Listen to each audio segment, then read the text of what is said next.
Hello friends, welcome to the Tech Listen channel. So friends, today I will talk about Xiaomi 86-inch 4K Smart TV with hot tuner. So friends, Xiaomi announced the launch of its new 86-inch 4K Smart TV, the Xiaomi TV Max 86, which lacks a traditional tuner.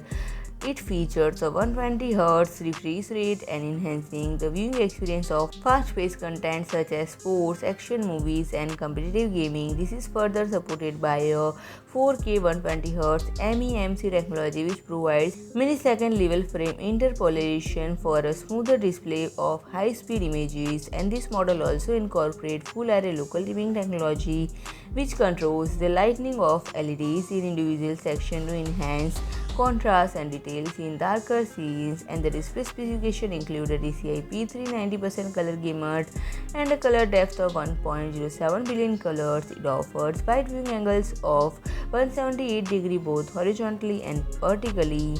It is powered by CPU with 4A73 cores and Mali G52MC1 GPU. The Xiaomi TV Max 86 support high-performance operation and connectivity options include Wi-Fi 6 and Bluetooth 5.0, facilitating a variety of wireless connections. And the audio output is handled by two 15-watt speakers, and the operating system installed is Android TV 11, providing a user-friendly interface and access to plethora of apps and services. So friend, if you like my video, please do like, share and comment, and don't forget to subscribe my channel and press the bell icon.